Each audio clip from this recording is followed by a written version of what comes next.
we talked about, so it looks like to me like from 0 to 10K is heavily mindset, 100%. finding a niche and boiling, doubling down and going on it, right?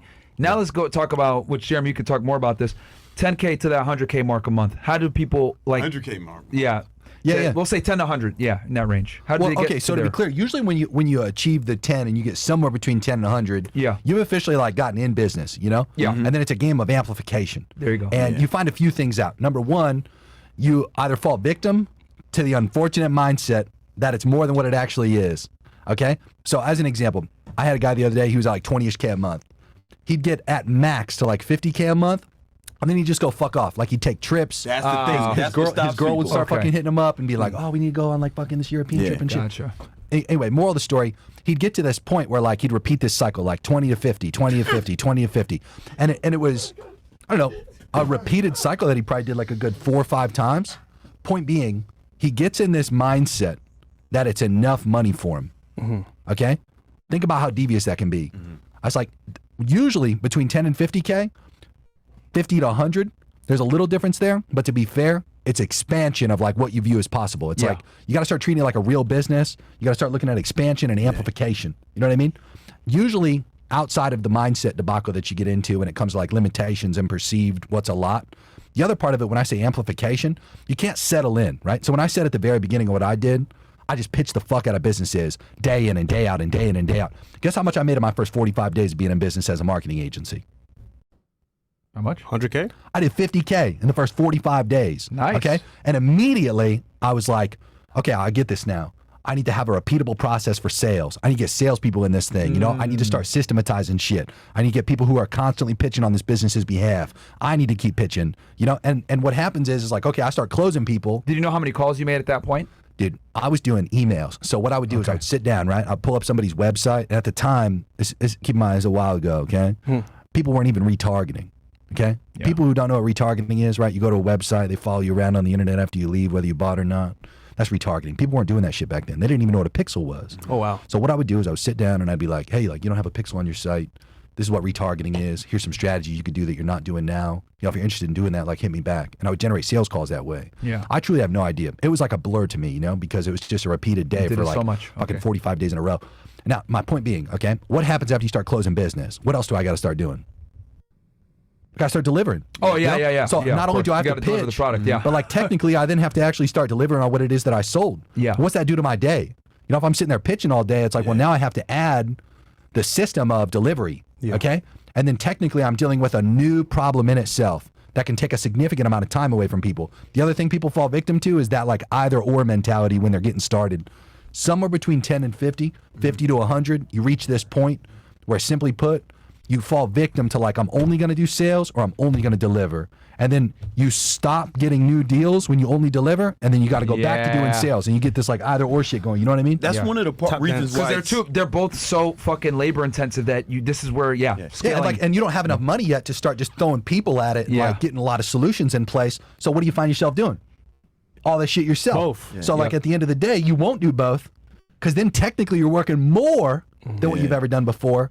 And now you have to do both. Otherwise, once again, most people will just do the either or shit. That's one of the reasons getting started is so difficult, because you have to. You're probably a solo entrepreneur, and you have to do everything. 100%. You know, and you got to be good at all these different skill sets: marketing, sales, delivery of the product or service. You got to be good at the customer service. You know, you got to do everything. But like once you get past, it's like, I don't know. It depends on the business, but I would say around that somewhere between 20, 50K, that's when you really got to start hiring. And that's a whole nother skill set you have to Then becomes the third thing, you know? Yeah. And then you're like, fuck, now I got to do that, and I got to train people. New skill sets. Yeah. Every level is a new devil. Yeah, 100%. So your problems technically, as you start making more money, they start to compound.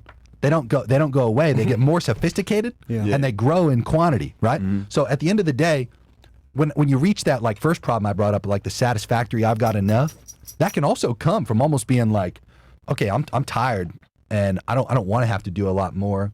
But that's actually the booby trap. That booby trap right there fucks people, because you do need more money to make it far easier for yourself and to make far more money and reduce that burden of the time investment. You know, if you can't push through that specific window. And I will say this, it's generally a little more challenging, believe it or not, than the 0 to 10K. 0 to 10K is like mental stuff. Yeah, 0 to 10K is just fucking hard work, elbow grease. 100%. Yeah. You know what I'm saying? You It can is anybody easier than can you work think. It could be hard. unrefined. Yeah, you know, you it don't can have to be- absolutely be. Yeah. Also, it's- to Jeremy's point, you don't want to let go of the work you've done. You don't want to be like, you know what? Dude, that's the other I have to part. give up ownership of this stuff. I don't want to give it up. And you just kind of stay stuck in that mental state. So you're right. I'll give you guys a perfect 100%. example right now on this podcast. Yeah. For the longest time, I did all the audio and video shit myself. Mm-hmm. For the longest time on this podcast, and you guys remember when I would be the one running in the back doing everything, right? When we were live, like I'd set the show and then we'd go live and everything was good. But as we started bringing girls on and we needed more mics, I needed to use more sophisticated Audio equipment. audio equipment. Yeah. And that more sophisticated audio equipment, you can no longer just kind of like just set it and forget it. It had to Yeah. be like monitored a certain way. It's a live show, etc. So a lot of you guys saw we had audio issues, etc. What did I have to do? I had to hire an audio engineer, and then as we got more cameras, I need to go ahead and get a video guy, like a producer, actually behind the scenes that knows this stuff. So it was very difficult for me to get rid of that because I was like used to doing it myself. But I was like, okay, if I want to get it to the next level, production quality to increase the level of the show, I have to let go of this baby even though I didn't want to. And that was very difficult for me to do, but I did it. Yeah. Right? And I went ahead and got an audio engineer and then a video guy, and then that's how we got Bills and Mo right now. Shout out to you guys in the back. Big Mo, but I yeah. outsourced it to people that this is what they do. Mo's audio engineer, so is Bill's. This is what they do. This is their profession. So they were able to come in and be like, oh yeah, I got this, no problem. And then bam, that took a weight off me and I could focus more on like actually doing the show versus running in the back. Yeah.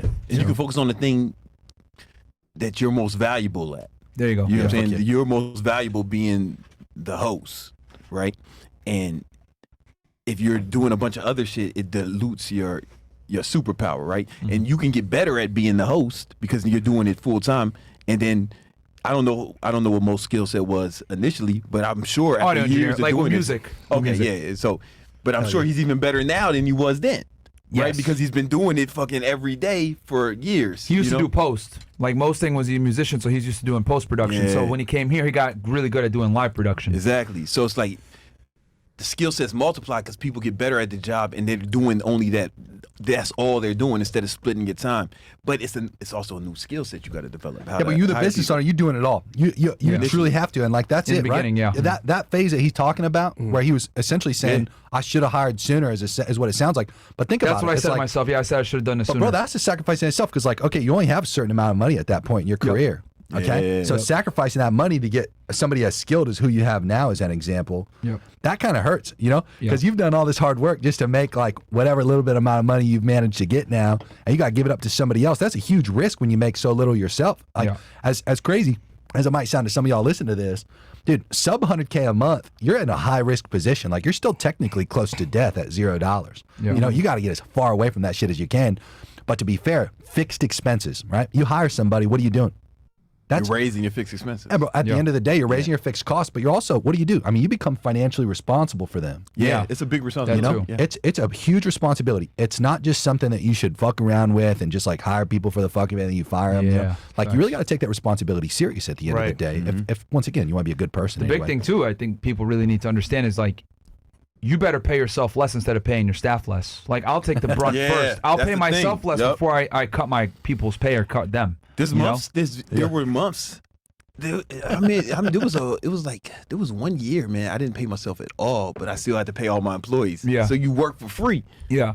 You ever think about that? And crazy. then I probably have to put some of my own money back into the business, right? Yep. So now I'm That's paying the work. Yep. This was like back in you ever thought like not everybody's willing to put it. That's like a dirty thing about entrepreneurship that like they never tell you. They think, oh yeah, lifestyle is gonna be great, but like there's gonna be times sometimes where you might take a pay cut and you got to eat it. You don't fucking do that to your Yeah. employees. I Nah, mean, you pieces don't of do shit that. will go ahead and lower their employees' pay. Like I say, nah, fuck that. You're used to this. We're gonna keep you where you're at. I'll take the hit if anything. Yeah. That's how I look at it. I think 100%. that's how a leader's supposed to move, right? Because like you don't want to tell everybody, oh sorry man, cuts all that other stuff. I'll do everything in my power to make sure that we keep the same stuff. You know?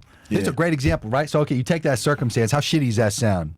Right? Does that sound good at all? Fuck no, it doesn't sound good. Yeah. What do you got to do? You got to use shit like that for the next level of, okay, I need more money because I don't ever want to find myself in that Yeah. circumstance. You know what I mean? Yeah. I don't ever want to, like, and Brandon's paying again, right? Same kind of logic. He takes that set of circumstances, which suck, and were probably traumatizing for him if he endured it for an entire year. You know, what's that then do? Makes him a fuckload more money the next year because there'll be more pain. There'll be fresh pain. That's the key, right? You got to find those moments New pain. where you're like, okay, I'm working too fucking much. I need to make more money so I can hire more people. Okay. Well, if I hire somebody, I don't know if they're going to be as good as I need them to be. I better make more money so I can hire a better person. Yep. Well, if I hire that person, that's going to cut into my overall profit that I'm making. I got to make more money so I can make more profit and actually make this thing worth a shit, you know? And those become the circumstances that you then use to leverage yourself up to that next level. It's simply put, it's a consistent game of conditioning up. You know what I'm saying? You can't stop. It's conditioning up. To be fair, I mean, you can find a level where you can remain consistent, you know? At the end of the day, like that level is different for everybody. With, you know, but it's different for I personally find excessive benefit to the game of just consistently conditioning up. I find that highly beneficial in comparison, you know?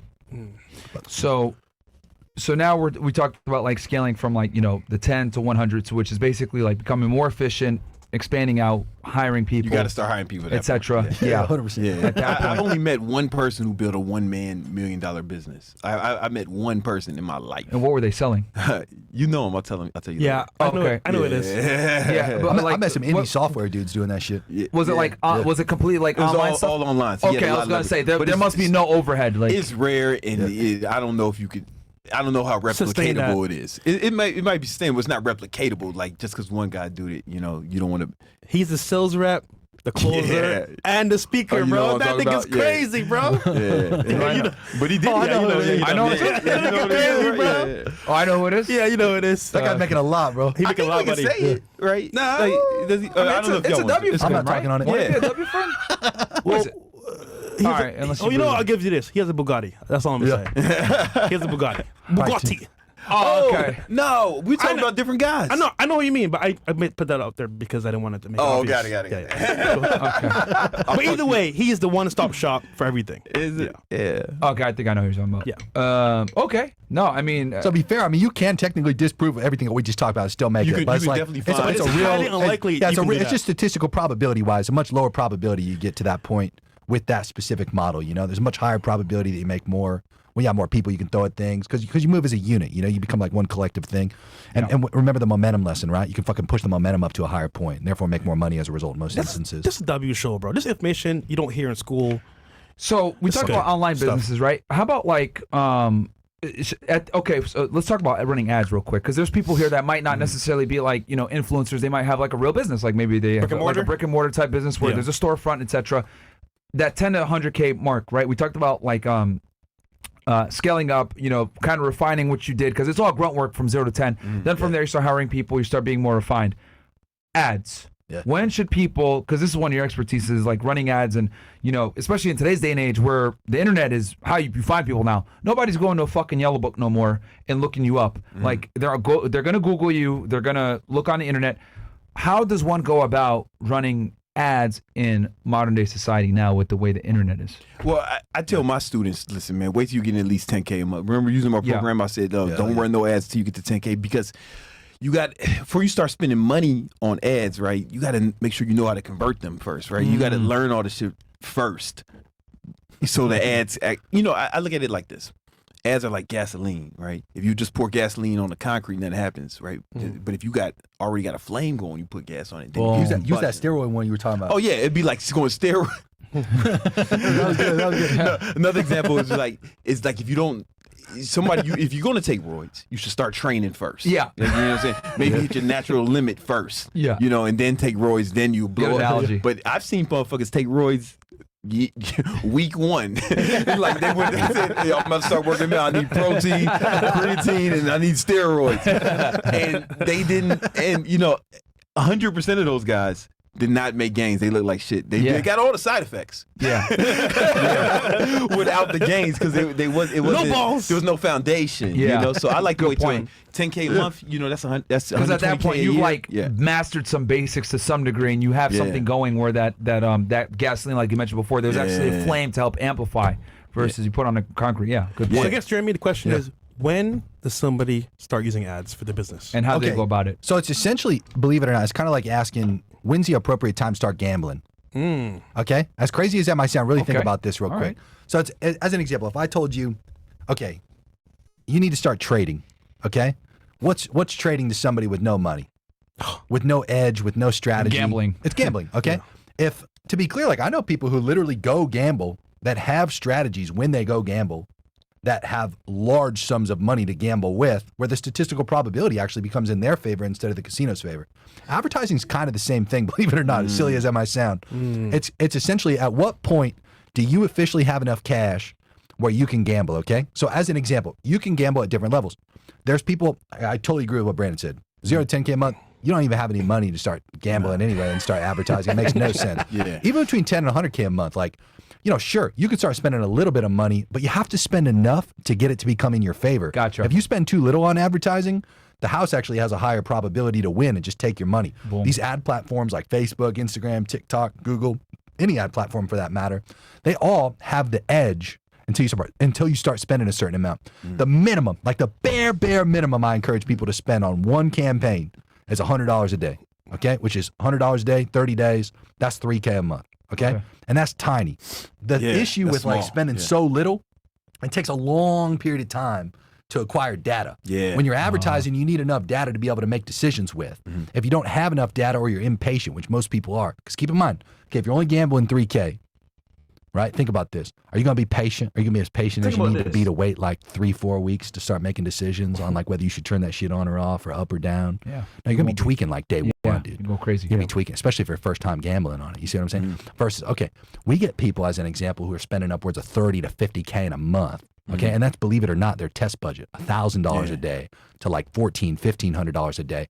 That allows you, in a direct example, to start making decisions within like 72 hours. Start making decisions within like, a day in some instances. Just to be based clear, on so data y'all understand. acquisition. You know what I mean? They may not get it. You spending enough money, you get a large enough sample size to know if the ads are working or if you need to change them. Dude, or like Amazon is an example. They get so much fucking... So let's be clear about this. You don't run ads in the beginning to make sales. You run ads to figure out your audience.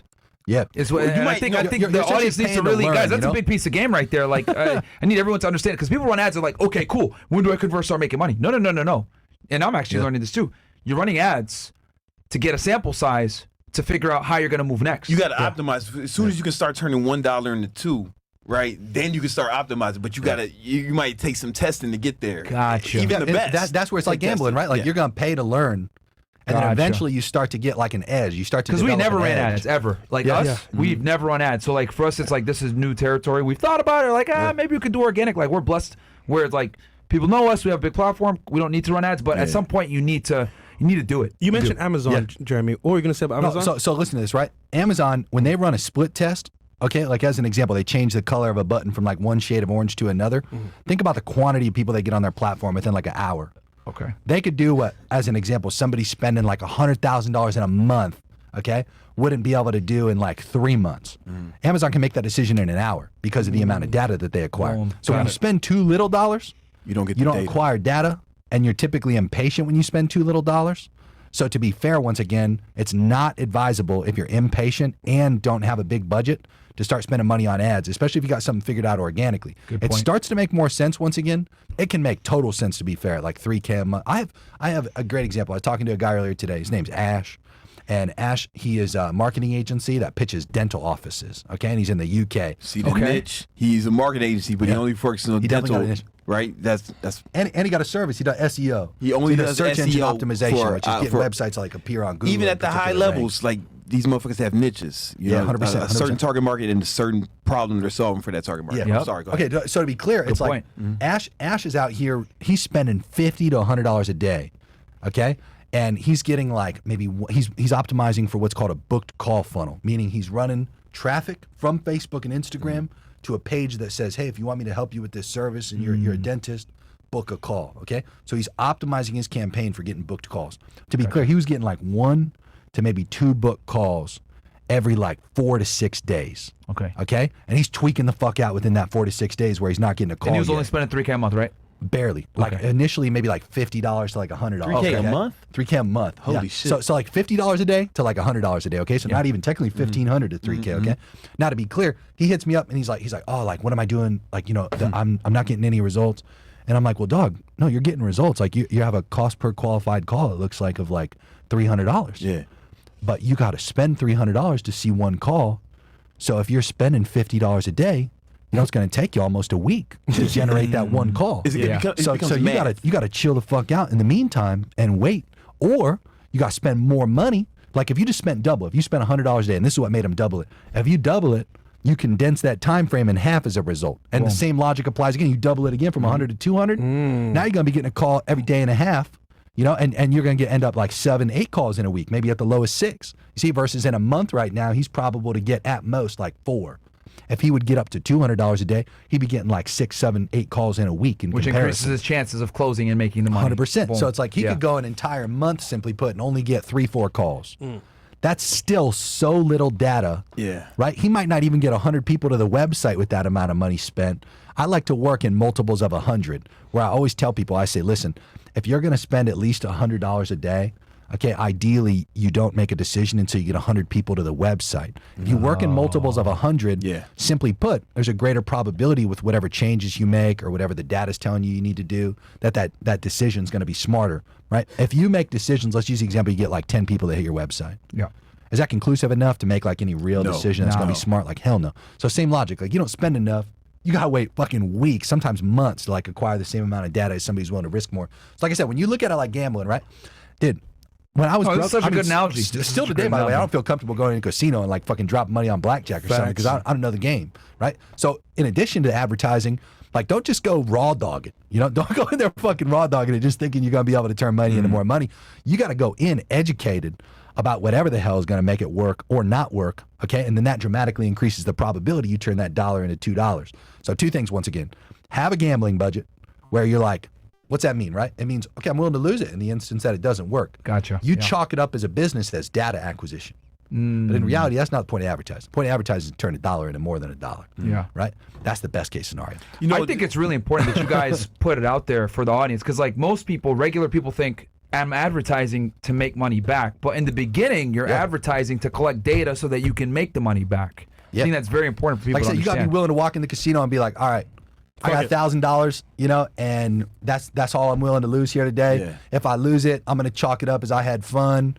Maybe I got a few drinks out of it, or like, you know, maybe I had like a free meal or some shit. But like at the end of the day, you got to be fully comfortable losing it, right? You don't want to lose it though. Yeah. You don't want to go out of the casino and be like, if I could lost $1,000. Yeah. Sorry, Brandon, you were want trying to say something? Oh no, you know, I ran my own ads before. Like Jeremy runs my ads now because he's my dog.